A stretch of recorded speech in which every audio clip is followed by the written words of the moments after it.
Volvemos de nuevo a charlar con Carlos de la Cruz, con nuestro sexólogo. Lo hacemos además en esta Semana del Orgullo y lo hacemos para hacer más natural algo que también ocurre en las personas con TEA, porque hay diversidad, porque los padres tienen que afrontarlo, porque no sabemos cómo y porque además se nos acumulan pues todos los problemas, entre comillas, que tiene nuestro hijo. Marta Rodríguez, gerente del Centro Gatea. Muy buenos días, Marta.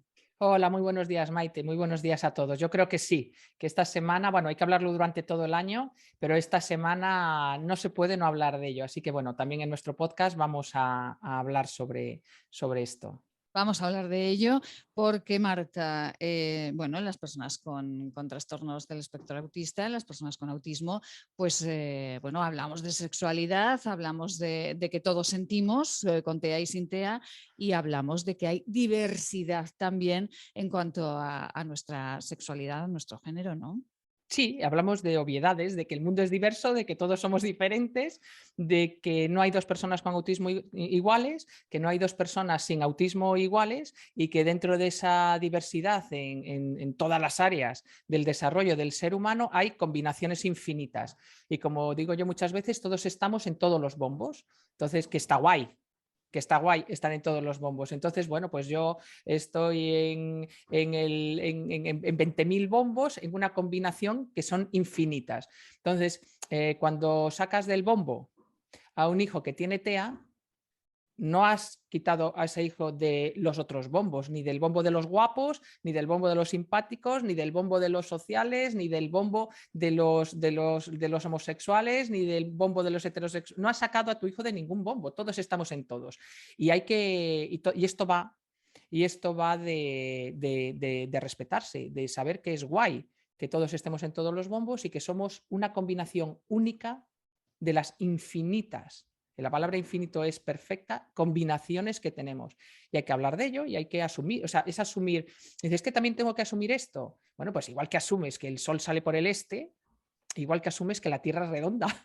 No hay nada que asumir, es una obviedad, ¿no? Entonces, bueno, yo creo que ahí sí que queda, no voy a negar que queda camino por andar y hay que asfaltar ese camino hablando mucho de ello para evitar sobre todo el sufrimiento de los padres. Lo que más me preocupa en esta conversación y en las conversaciones en relación al autismo, a mí lo que más me preocupa es el sufrimiento de los padres y el sufrimiento de esas personas con autismo que se sienten diferentes y se sienten excluidas por tenerlo. Hablo sobre todo de personas de grado 2 y grado 1 y que en relación a su identidad sexual vuelven a tener sufrimiento sus padres y ellos en relación a también soy diferente con esto.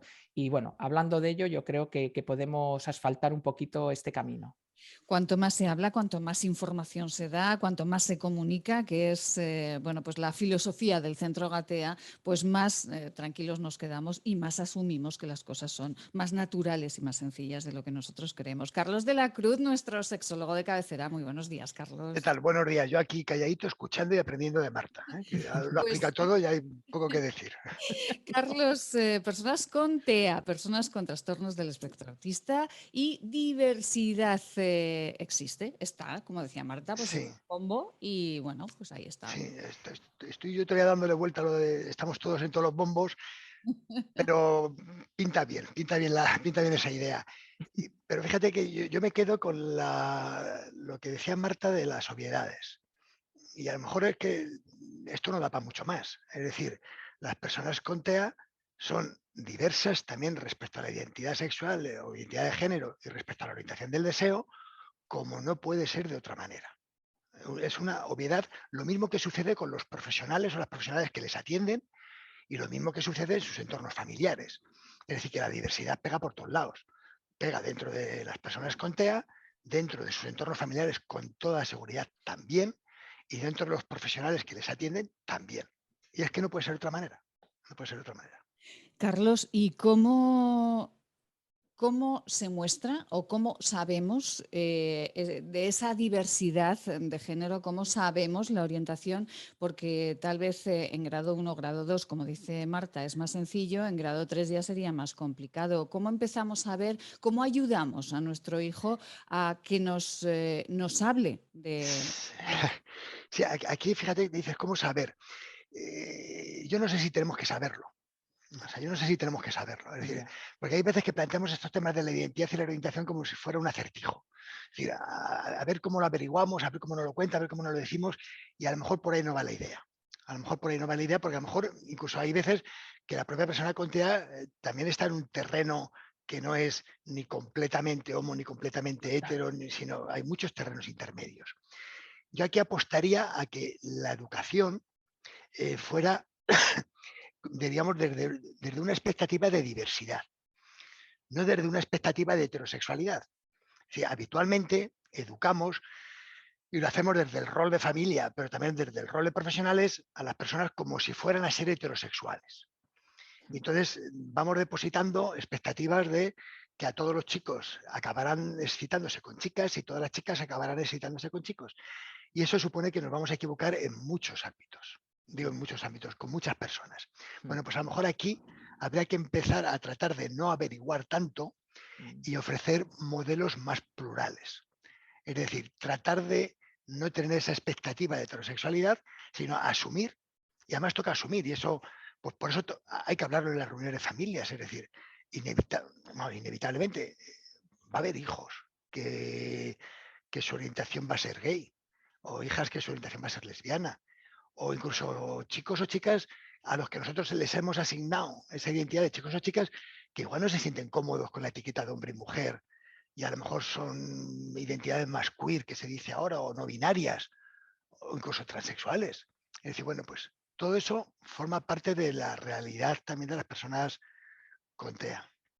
¿Y cómo lo asumen las familias? Porque claro, como decía Marta, y ahora un escalón más, ¿no? Queramos o Sí, no, es así. Las familias lo afrontan así. sí, a ver, yo entiendo el decir, pues que me preocupa que sea, por lo que puede suponer de mayor discriminación, porque sabemos que la sociedad ha cambiado. O sea, no tiene nada que ver lo que va a pasar o que está pasando estos días en Madrid con el tema del orgullo a lo que pasaba hace 20, 30 años. O sea, absolutamente nada que ver. Con lo cual estamos muchísimo mejor que estábamos, pero aún así falta mucho. Aún así falta mucho. ¿Cómo trabajar con el tema de las familias? Eh, Yo ya me he repetido más veces en este tema, pero con el tema de la educación sexual casi siempre llegamos tarde a todo. En este tema también. ¿Qué quiero decir? Que hasta que no sospechamos que hay un hijo o una hija con una orientación que se sale de lo heteronormativo, no empezamos a trabajar con las familias la diversidad. Y a lo mejor habría que trabajar con las familias la diversidad mucho antes de saber cuál va a ser la orientación del deseo de mi hijo o de mi hija o qué le va a excitar. Y ahí es cuando, y estamos hablando de la infancia, y 4, 5, 6, 7, 8 años, el que a mí me empieza a sonar la palabra diversidad también respecto a identidad y orientación del deseo, a mí no me parece descabellado. Me parece incluso que sea lo lógico, empezar a trabajar ese tema ahí. No esperar a que el tema nos estalle, que el tema nos preocupe y entonces lo normalizamos. Hombre, si hubiera sido tan normal, ¿por qué no me lo contasteis antes? Bueno, ahí hay veces que caemos en cierta contradicción. Marta, y al centro Gatea llegan muchas dudas de los padres. Se pregunta mucho, se habla mucho de diversidad. Es un escalón, como decía, como apuntaba Marta al principio, y ahora además tengo que asumir bueno, pues que debo hablar o debo pensar en la diversidad, ¿no? ¿Esto cómo lo asumen los padres? Es que yo creo que estadísticamente no es ni más ni menos que en el resto de la población. ¿Vale? No se da más ni se da menos. Cuando se da, pues depende, como lo hablábamos en otras ocasiones, depende de la actitud de la familia, de su historia de aprendizaje en relación a esto. Lo que sí es cierto es que los comportamientos en relación a la sexualidad tienen dos vertientes. Una que tiene que ver con la intimidad. Entonces yo creo que eso hay que, pues ya está, la intimidad, su propio nombre lo indica, hay que respetarlo, pero después tiene unos comportamientos que son sociales. ¿Vale? Entonces, en relación a cuando estás en un grupo social. Y eso sí que a nuestros chicos, nuevamente, hay que explicarles que necesita el visto bueno de la otra persona, sea chico o chica, dónde, cuándo y de qué manera, ¿vale? Entonces eso, pero eso porque están dentro del espectro del autismo. Y obviamente tienes todo el derecho, pero tiene que ser en unos contextos determinados, con unas personas determinadas, siempre teniendo el ok de la persona que está enfrente, independientemente de que seas heterosexual, homosexual o estés en cualquier otro espectro en relación a la sexualidad. Eso es nuestro trabajo. Y después es acompañar a la familia para, como hacemos con el resto de las áreas del desarrollo, minimizar el sufrimiento y pues el mensaje es de no estás solo, hay muchas personas que están aquí, esto forma parte de la normalidad. Y además es que yo creo que en este caso sí que esto forma parte de la normalidad. Sí. ¿Sabes? No siempre estás en el bombo del raro. No, esto forma parte de la normalidad y está guay. Y está guay, respetando bueno, que gracias a Dios estamos en España, que yo creo que es de los, no lo sé, Carlos lo sabrá mejor que yo, de los mejores países del Sí. mundo en relación a esto que estamos hablando, de los mejores países del mundo en relación a eso. Esto no quiere decir que nuestros chicos no sean todavía vulnerables y que estén siendo pues discriminados en ciertos contextos, pero creo que estamos en el mejor país para que esto ocurra. Tanto para que nuestro niño tenga TEA, yo creo que es el mejor país del mundo, porque busqué otros países donde se puede tratar a las personas con autismo, y también es el mejor país para normalizar lo normal. ¿Vale? Entonces, bueno, pues nuestro trabajo es decirle a los padres que en este aspecto su hijo está dentro de la normalidad y acompañar en el sufrimiento si existe, y si no, pues formar a su chico en relación a lo que siempre hacemos: dónde, cuándo y con quién. Carlos, cerraremos dando unas pautas para que los padres pues, puedan pensar un poquito en cómo educarla o cómo educamos todos, no solo los padres, sino todos los que estamos alrededor de la diversidad. Pero es verdad lo que dice Marta de que estamos en el mejor país en cuanto a diversidad. Yo creo, probablemente sí, probablemente sí. Es verdad que ahora a veces soplan vientos raros y parece que hay una cierta involución en algunos aspectos, pero sigue siendo mayoría la gente que respeta. Y no digo tolera, digo la gente que respeta. Os cuento un detalle. Hace relativamente poco hicimos un estudio a raíz del posicionamiento por el derecho a la sexualidad de las personas con discapacidad o del desarrollo con plena inclusión. Pues, bueno, pues ese posicionamiento habla de unos mínimos. Entonces hicimos un estudio para ver cómo estaban las entidades de este ámbito en relación a estos mínimos. Uno de los mínimos era que las personas con discapacidad intelectual o del desarrollo puedan expresar su identidad, sea la que sea, y su orientación, sea la que sea. Entonces, en esa investigación salían dos cosas muy curiosas.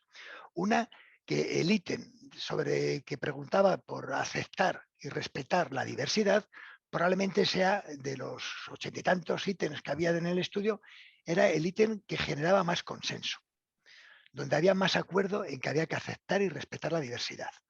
Y esto, pues casi al 95%. Es verdad que un 5% de gente que no respete puede hacer mucho daño, pero un 95%, quiero decir que la inmensa mayoría de la sociedad, en este caso profesionales del ámbito de la discapacidad, aceptan y respetan la diversidad. Con lo cual, esa es una buena noticia.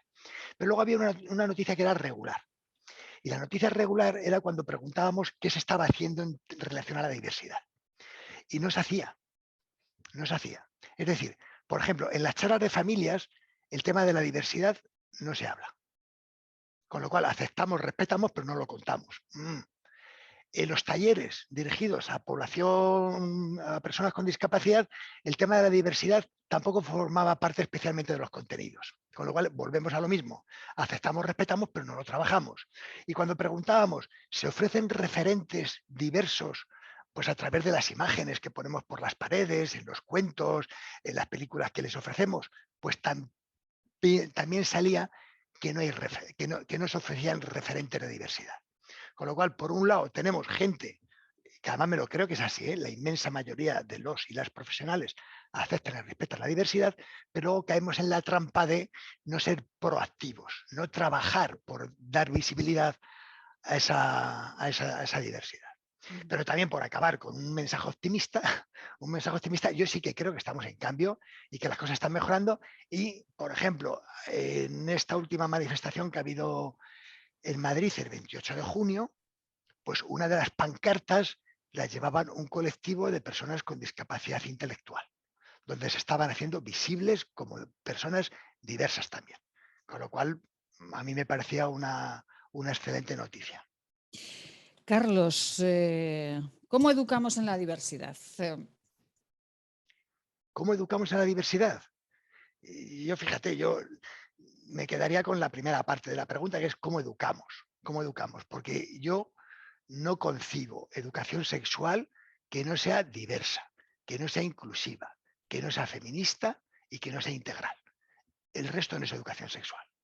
Con lo cual, ¿cómo educamos? Haciendo educación sexual, chimpún. Marta, así de claro, siempre. Perdona, haces preguntas claras y te contestan claro. Es que de verdad, es que es desde el sentido común. Obviamente hay que hacerlo pues así, hablando claro de cosas que son normales, que forman parte de la naturaleza humana, hablando de ello.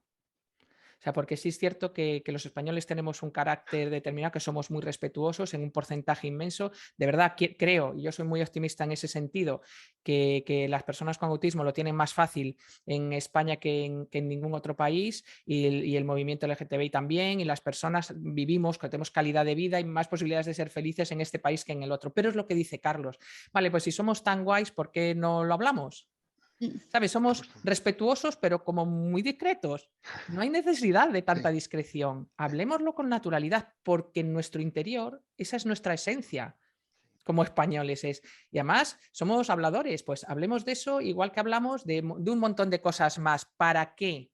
Cuando nosotros tengamos unos hijos y los hijos de nuestros hijos tengan hijos con autismo, se haya hablado muchísimo de autismo y tú entiendas que dentro de las probabilidades de tener un hijo existe la probabilidad de tener un hijo con discapacidad intelectual, con autismo, y que dentro de las probabilidades de tener un hijo están todas el Sí. espectro de...